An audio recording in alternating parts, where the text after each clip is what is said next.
Hi. So I made some big promises I haven't been able to keep yet. I was like, I'll make this channel, this YouTube channel, a real. It already is a real YouTube channel, but I was like thinking I would use a camera that wasn't my photo booth on my computer, and I would do better audio, and I would, edit things and talk about things other than tarot readings and I had all sorts of like hopes, aspirations for what this might be, and it could still be that. There's no reason to say that won't one day happen. But my life has taken some twists, some turns, as it's wont to do, and my best laid plans did not kind of pan out again yet. It's not over till it's over. So anyway, I was like, you know what? I do feel called to do a tarot reading. I do have a YouTube channel. So I can just use my YouTube channel for what I was originally using it for, which was just like these things. So, and plus my friend gifted me this Buffy the Vampire Slayer tarot deck. Oh my God, I've been wanting this for so long, to be honest. But I like wouldn't let myself buy it for myself because I was like, I have too many tarot decks. I don't need another tarot deck. It's irresponsible. So I'm so glad I have it. I'm just going to see what the Buffy Tarot has to say. I haven't been reading reversals with this deck. But I think like the place that I feel like the message is already starting, given the context, is sometimes in life, I think we feel like we need to make something happen, right? And so like for me, I have to admit, part of my reason for wanting to invest energy and time and stuff into this YouTube channel was because I was like, it would be nice if I could make money this way, I need money. And I would like to do things I don't hate. And I don't hate, being my own boss. So that was sort of the rationale. But, I've been looking at that in general, not just with this particular example, but kind of like what is motivating me to do some of the things that I do, because I'm thinking motivation is really, for example, like if you're looking for love and you feel like you have to use dating apps but you hate them, then it's like in a way you're already somewhat going into, I'm not saying don't do it. I'm just saying like, unfortunately, we can go into stuff like kind of forcing ourselves to do things we don't really want to do because we feel like we have to when we feel like there's no other way. And I'm just curious if perhaps that strategy is... I just listened to this YouTube video that was like about the Wu Wei, the Taoism, path of least resistance. Kind of... Oh, okay. This is something else. I pulled... Let's see if anything else wants to come out while I talk about this. Okay, I just talked to a friend who is also now getting into tarot readings. And she recommended this movie to me called Men Who Stare at Goats. And it was a beautiful movie. I really loved it. And, oh, that's a good one to come out. It was Justice. Okay. I think I'm going to stop pulling cards. Oh, but the cards don't want to stop. This is going to be a long reading. Okay, so the Men Who Stare at Goats, long story short, blah, blah, blah. Okay, that's too many cards. It's like a semi-fictional story about like the army using psychic kind of research to do remote viewing so they could spy on foreign countries. And like, so there's this group of soldiers who call themselves the Jedi, and it's George Clooney and Ewan McGregor. I do recommend it. It's like kind of an older movie, but anyway, the point of the movie I wanted to share was George Clooney at one point says to Ewan McGregor, life is like a river. And like you have kind of a destiny. And he was like, Gandhi like could never be a sports car driver. Like if he wanted to be a sports car driver, like tough shit. And he was like, Anne Frank, like if she wanted to be a school teacher, like that's not her destiny. But he's like, will both of them like move and change the minds of millions? Yes. So he was kind of saying, George Clooney in this movie, like, there is a thing that you're here to do, and if you can kind of go with the flow of that and let go of and another way of putting that is like, if you're 5 feet tall, you're probably not going to be in the NBA, you know? I mean, maybe you prove me wrong, you know, like height isn't, I guess I'm just saying, like, we're kind of built in a certain way, and that's just like a physical example, but we have like a certain nature, a certain kind of like things that come naturally to us, kind of dispositions that are just sort of how we are. Like, my cousin is a flight attendant, and she loves flying, and she's like learning how to fly those little Cessna planes, and she has no fear about flying, and I have a ton of fear, and it like takes a lot out of me to just be a passenger on a plane, you know? Well, I'm trying to work on that, but being a flight attendant is not like in my nature. So, and then plus like with the whole YouTube thing at the beginning that I was saying, what I was saying was, you know, I have all these like best laid plans, but it's like, where are my best laid plans coming from? Like, they might be coming from a place of desperation and of feeling like I should, or like I gotta make this work, or like this is my only way of work. Like, so that's where I'm starting from with the cards, I want to say. So we're looking at like sort of how can we be in flow with like the river of our destiny. So we have the 7 of Stakes, which is the 7 of Wands. And this is Buffy looking at like there was like that one season where like the big bad just like turned into all the other characters. It was like the evil, I don't remember the name of it. It's been a while. I should rewatch Buffy.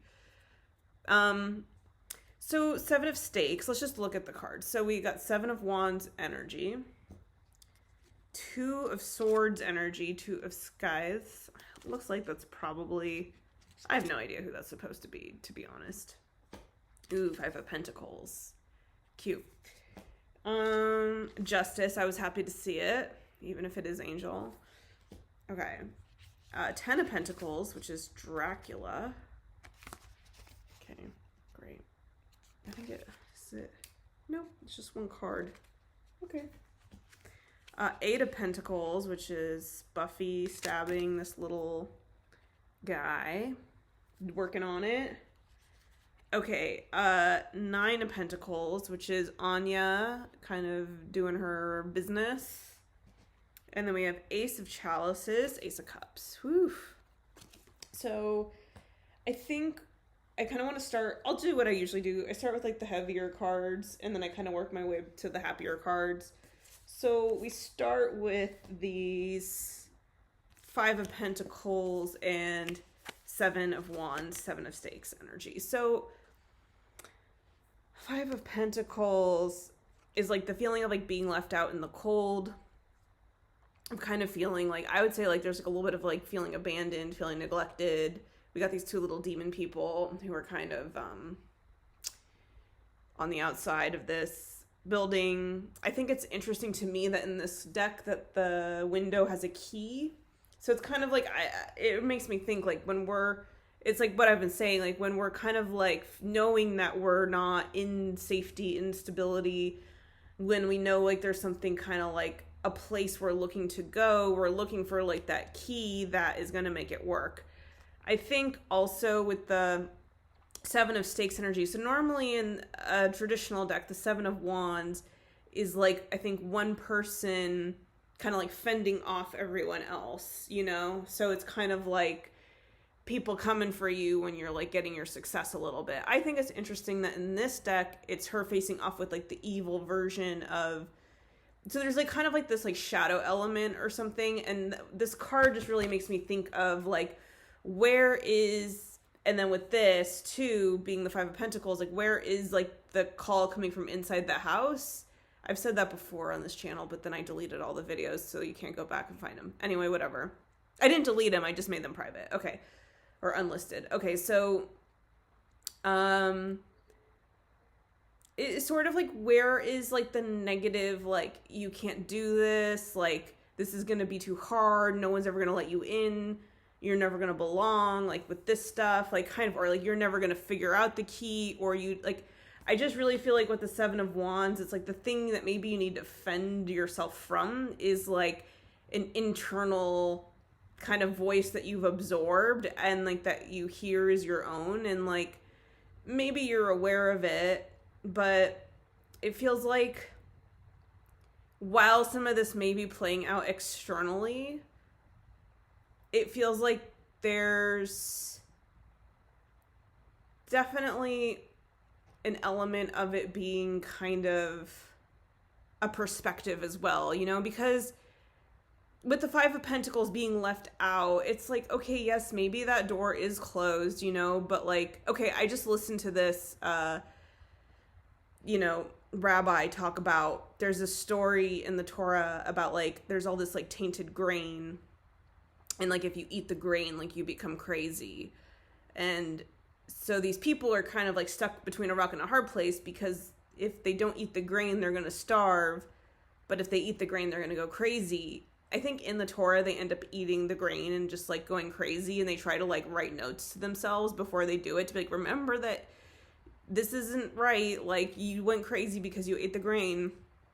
And the rabbi suggests like, don't eat the tainted grain and don't starve yourself. Go look for grain that isn't tainted. So like, that's kind of what I'm picking up here is like with the Five of Pentacles and the feeling left out. It's like, just because that one church, one like place, one safe haven is closed doesn't mean you have to like settle for being locked out of it or like freezing to death. Like keep going.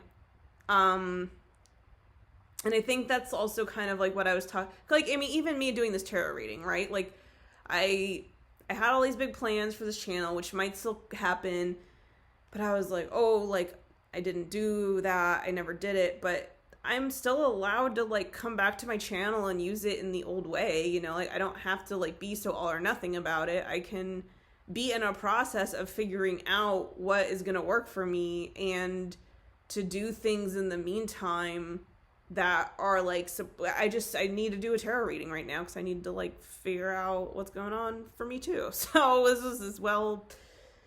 Anyway, I'll move on from that. I think we kind of get the vibe. Don't settle for one thing feeling like that's the only way. Okay, last thing I'll say. I know this person who maybe has the ability, Five of Pentacles, to help me, but this person has a lot of values that don't align with me, you know? So like one school of thought would be like, don't say anything, don't rock the boat with this person, just pretend like you don't have differing values, because maybe this person can help you. But in reality, it's like this one person isn't the only human being on the whole entire planet Earth who could possibly help. I just feel like that's a very big part of the message, however it's playing out. Like, don't settle for bad options just because or bad strategies or whatever, just because they feel like the only thing. There has to be another way. There will be another way. And then again, with the Seven of Stakes, it's just like, what is the voice in your head telling you you have to force yourself to do things that don't feel aligned with you? And where is that coming from? And can you kind of like, you know, because also we got this Two of Swords, which is very much just an echo of the message. This, I mean, in this deck, he doesn't have a blindfold on, which is actually kind of interesting. And I don't technically know who it is meant to be. I guess I could look that up real quick. But basically, the Two of Swords is just kind of saying, like, having that, in the traditional deck, having the blindfold on. Okay, who is it? Important choices seem to be impossible choices, but when you are met with undeniable information, like, for example, your mentor trying to kill your ex-girlfriend because she poses a threat to a secret organization, you have to take a stand. If the Two of Scythes is present in your reading, it symbolizes indecision that must come to an end. There are no perfect answers, so follow your conscience. I mean, basically, yeah, what I just said, you know, like, just because it seems like you have to do something in a certain way to make the thing that you want happen, like feeling like you, like, just, I guess, like, it's basically like you don't need to compromise who you are and what you're trying to do before you've even gotten there. There are other ways. So let's keep going. Oh, sorry. Or not sorry. Okay, well, we get some happier cards, too. We get Justice, which I was very excited to see. And, I mean, I think that's a big crux of this message is, like, what we are really seeking. I mean, especially right now. Oh my God, there's so much injustice. And I'm not even, I mean, yes, the obvious things that are unjust, for sure. But even, like, in my own personal life, on very small micro scales, I just feel like I'm witnessing more instances of injustice. It's like, because there's so much injustice collectively in the air on, like, it just feels like it's seeping into everything, you know, all the injustice. So it's very refreshing to see Justice. I might even read it from, it is Angel. I don't love Angel, TBH. He's a little, whatever. I won't, okay. Always ready to atone for his past, is he though? Okay. Angel embodies the spirit of okay. Well, maybe. Okay. This tall, dark, and brooding vamp finds you contemplating the potential consequences and repercussions of a decision. You are seeking truth, but are beginning to realize there are many truths. Oh my God, talk about that. Each right in their own way. All you can do is take action you believe in. Remember that all that matters is what you do. Yeah, I mean, that's something I've been noticing as well. I don't want to, like, get too off the deep end. I mean, like, tangent-wise with this. But there are a lot of injustices, as I've been saying. And there's also a lot of people seeing the same thing completely differently. Especially right now. And I think that what a lot of this reading is telling me personally, and maybe to go back to the Seven of Wands stakes energy a little bit, is kind of like needing to really just trust yourself, know yourself, and like take action on what is just for you, you know, because like you really can't, or I can't, one can't, be right for all people. Like, the thing is, like, any action any of us take, someone can take it and criticize it and find something wrong with it. And you might think, like, oh, well, like, what about small things? Like, let's say you did a nice thing, like, you wanted to make a birthday. I don't know why this is the example, but, like, you want to do a nice thing for your friend, like, make a birthday cake for their party, and you bring it to the party. And then someone at the party is like, well, I'm gluten-free. I can't. You should have made a gluten-free cake. You know what I mean? I guess I'm just saying, like, what I'm saying is, like, literally anything you do can potentially offend someone. And, like, anything you do or any belief. I mean, honestly, I think a lot lately about how me just existing is, like, at this point controversial. Like, I saw on YouTube, like, I'm single and childless, and I saw on YouTube a video about how now that's controversial to be a woman and be single and childless. You know what I mean? So I guess what I'm just trying to say is, like, I feel like a big part of the message is that, like, you can't, like, absorb other people's messaging and perspectives on you and what they think you should be doing as your own. You know, because remember, the other Buffy in this was evil. So it's like, I think that's just so big with this. Like, don't let the external world become an internal voice that, like, beats you up and bullies you and that, like, sends you down wrong paths because you're trying to, like, please these, like, all these imaginary people who can't be pleased and never will be. Like, the justice really, I think, has to be on some level internal, you knowing yourself, you knowing what's right for you, you knowing who you are. To go back to that river metaphor at the beginning, like, what is calling you specifically, what feels right to you. And I know that's, like, it's wild advice to give because all kinds of people have felt called to things that I think they shouldn't have. I guess what I'm just saying is, like, there's just an element of, like, you have to do it wrong. Like, the way to do it right is to do it wrong. And I know that that's, like, kind of I mean, even with this justice, you know, I don't really love Angel. He's kind of, like, one of my least favorite characters. Yet he represents justice here. So that's what I'm saying. Like, the message I'm getting very strongly is there's no way to get it right now, except to do it your way. I've got to do it my way. Or Sammy Davis Jr., I gotta be me. I gotta just be you, basically, and don't let other people disconnect you from you. You be you. Even if I think, you know what I mean? Like, who cares? Just do you. And don't stop thinking, for me, I'm like, okay. Whew. Crazy. So just know yourself to a great enough extent that you can just do what you gotta do. And also, yeah, do it wrong at this point, because there is probably no way to do it right. Don't worry about the rules. Just worry about what are your values, what are your ethics, what is your conscience telling you, what do you feel called to do, what feels right to you, what in your bones, like, how can you live with yourself? Okay, great messages. Because you're the one who has to answer to whatever it is at the end of the day anyway. And no one is going to be happy. Because no one's happy right now. Okay. 8 of Pentacles. This is, like, about doing the work, you know? I mean, this is Buffy training. And then in a traditional deck, it's, like, the person at the grindstone just kind of, like, smashing the hammer, doing the thing, going through the motions. So I think that there is something with the 8 of Pentacles about, like, a consistent practice, you know? So, like, this is definitely, to me, process-oriented work.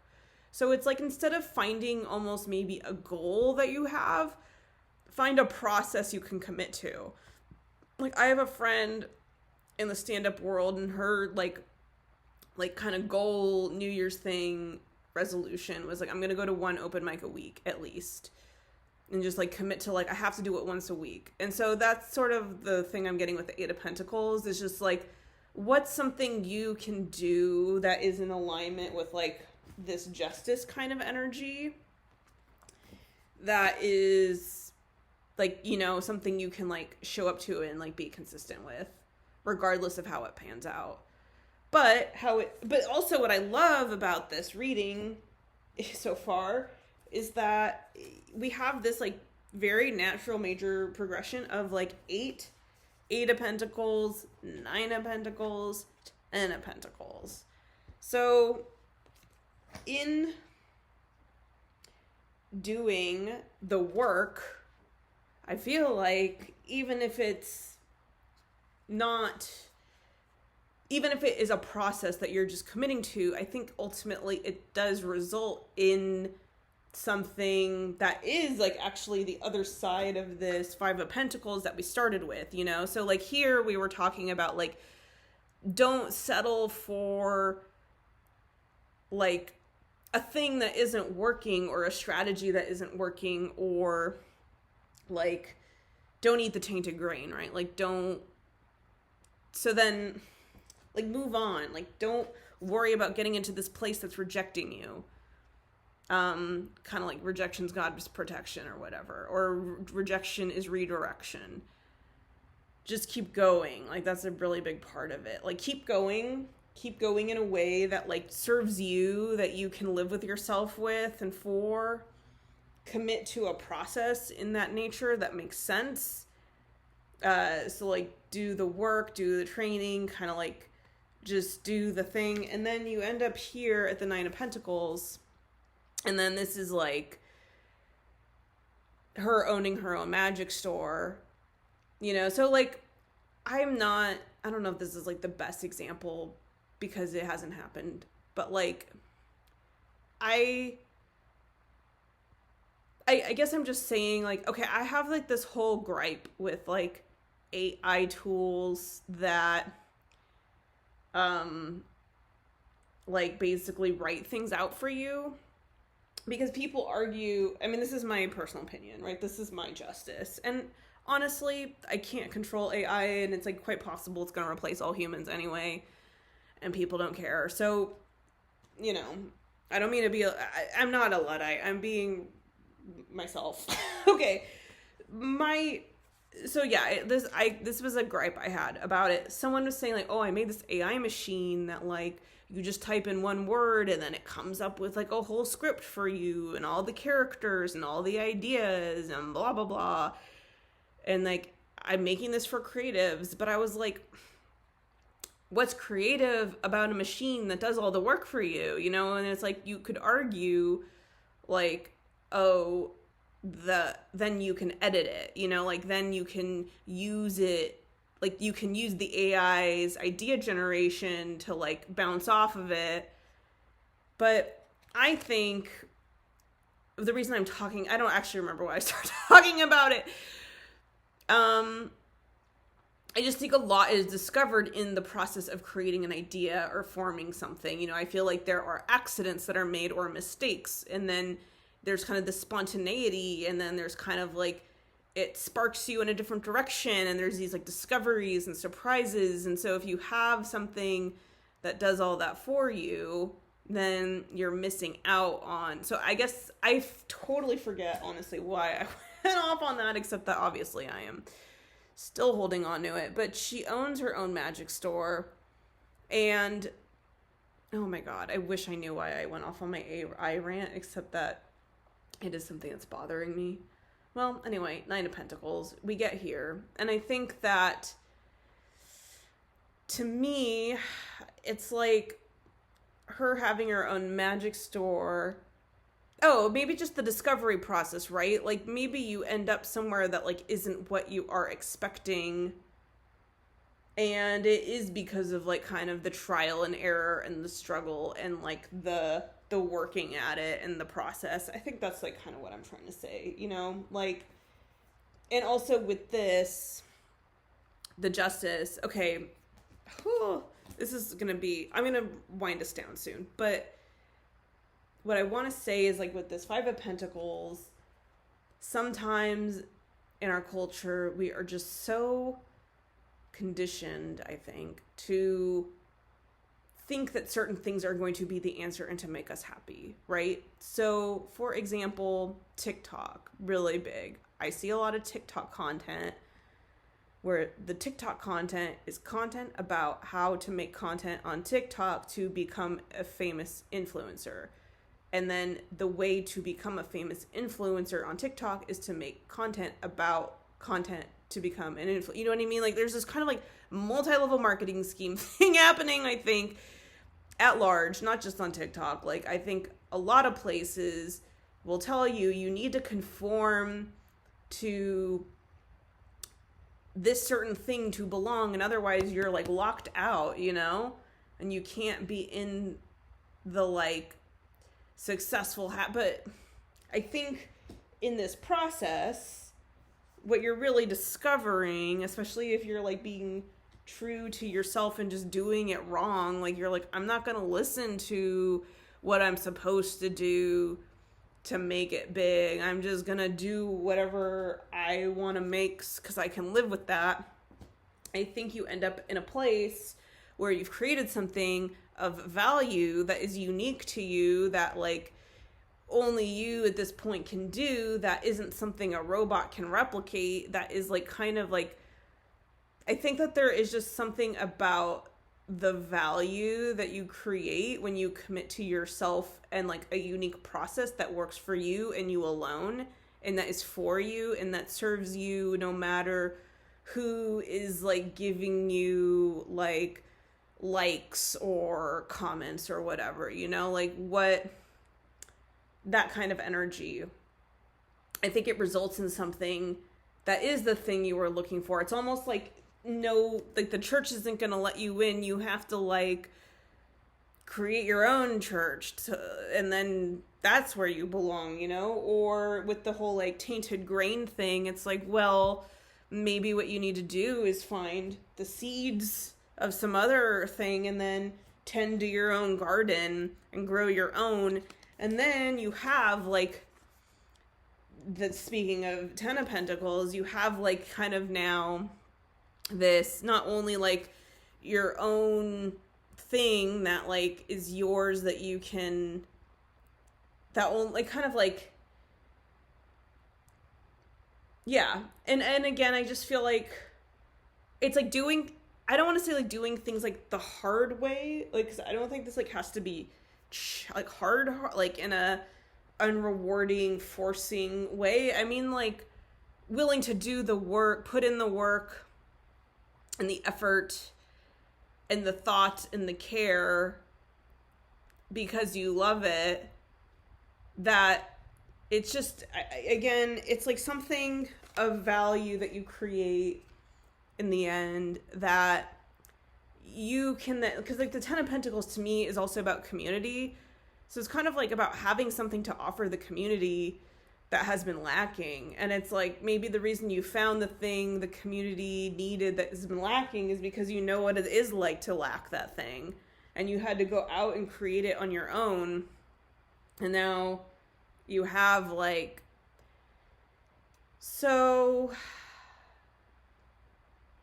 like in an earlier example I was talking about like there's a person who I feel like, oh, I should want their help, but their values aren't aligned with me. So this would be kind of like going off and doing it on your own and then having the thing to share. And then it's like the Ten of Pentacles could also be too, not only you having stuff to give, but people wanting to like give back to you. Like I just feel like it shifts the dynamic where like you gain more power because you have that internal power. I think also to go back to the Seven of Stakes, instead of like looking outward towards the approval of others and their validation, it's like you're only looking at your own self-approval, self like, what can I live with? And then that gives you your internal power. And I mean, that's a Buffy line, isn't it? The like, I have power, it scares them because they want it and they don't have it thing. Is that even? Oh, let's see. Yeah, oh my god, you know what's so cool? I had a feeling. Okay, in the booklet, this card, it does have that line. Power, you have it, others don't. This bothers them. The Seven of Stakes is a helpful reminder to continue living at full power, but be aware that other people may view your success as a threat. You may find yourself having to defend your feelings, your expertise, your talents. So, but yeah, but I think the important part here is power. You have it, others don't. This bothers them, and you're creating your own power. And that power comes from not listening to other people's voices or opinions, or like when you are locked out or when people do reject you, not taking it as like an indictment on who you really are, but just being like, okay, that's not where I fit in. That's not what I'm here for. That's not what I'm made for. I'm made for whatever it is you're discovering by being true to yourself and doing the work toward it. Then not only do you have stuff to give, but I do again feel like people maybe are more inclined to like want to get, it's just this kind of like, they see that you have power and then they're more willing to like invest in you, and then you can invest in, so it just feels a little more reciprocal, empowered, like you have something to offer because you self-created it, and you created it internally within yourself first, and then you did the work externally to kind of like just be in the process of doing it. And I feel like this is like the path not taken too, you know, because everything here is like you're like looking a little bit for like other like gatekeepers. I mean, this is definite gatekeeper energy, you know? So this is like all the gatekeepers slamming the door in your face, and this is like ultimately you creating kind of your own door. And like the Two of Swords, just to go back real quick, like the feeling stuck part is feeling the only way to move forward is getting accepted by a gatekeeper, but it's like actually the way to move forward is being true to yourself and being in a process where you generate something of value that people want, and then they are coming to you and giving to you, and it's like kind of like becoming like it just gains this momentum because you found the power within yourself. Anyway, we end with the Ace of Chalices, which to me is a little bit of a lovey-dovey vibe, but I'll see what this wants to say, and then I'll stop. Okay. The Ace of Chalices finds you, like Anya on her wedding day, finally getting what love is. You've realized that alone isn't better and are ready to open yourself up to a deep, lasting relationship. This can mean healing an estranged family, finding a best friend, falling in love, or even becoming a parent, as love takes all forms. But however this manifests for you, it's a sign to say yes. So I think, to me, the way I'll like use this card to end is that I think it's really important when we were talking about this justice to also keep in mind Ina Garten, I've been obsessed with her lately. And her husband, Jeffrey, said to her, do what you love because then you'll be really good at it. So I think it's really important to also, in the process of all this, keep in mind, like, what do you love? Who do you love? What's a process you love? What's like a topic you love? I think just like focusing on love and what you love, who you love, loving yourself, taking actions that are loving toward yourself and towards others. I think that's like a really key ingredient in the mix of all of this. Because I think what the world needs now is love, sweet love. And it doesn't have to be so literal, you don't have, like, for Ina Garten, it's cooking, like, that's not like, she's not like writing love poems. She's making frittatas, but they're made with love, or like, maybe you do love driving like race cars, and that's fine. That's not like, there's no like immediate like love connection there, but like maybe the way you treat people is lovingly, and it's, you know what I mean? Like, I'm just saying, like, baseball, like, there could be love in baseball. You could be like, I love baseball.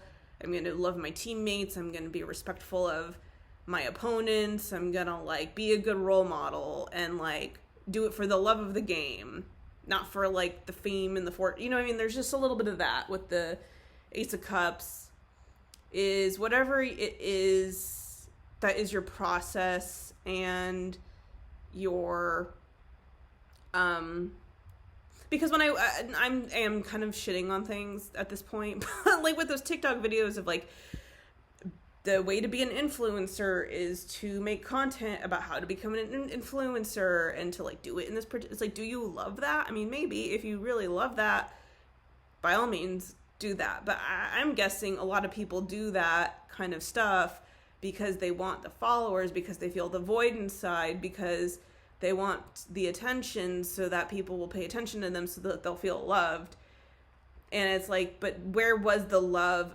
I guess it's just like, don't chase love out of like desperation or like not feeling the lack of love, like taking action based on like, I feel a lack of love, so I need to do things in order to like get the love, versus like, I just love this and I would do it anyway. And I'm going to love people even if they're not being loving to me. I think that's just a different work. It's just like a different vibe. It is, again, more about the inner work of loving yourself and doing things because it has value to you, and then doing it and then finding that it kind of like generates this like kind of wild abundance and stability and safety, all the things you were probably looking for in the first place, but it's like sustainable and you're like, you'll actually be happy instead of just having like this like empty version of it, being let into like the toxic club or eating the tainted grain, versus kind of having made farm to table grains that are very like delicious and nurturing and nutritious. Okay, anyway, that's my reading. It was 40 minutes, but it's fine. It's been a while. And I did this for me because I sometimes love tarot, and sometimes I get something out of these messages. It's always usually what I need to hear as well. So I love you, and I hope you enjoyed this, and I'll see you again one day, maybe. We'll see. Bye.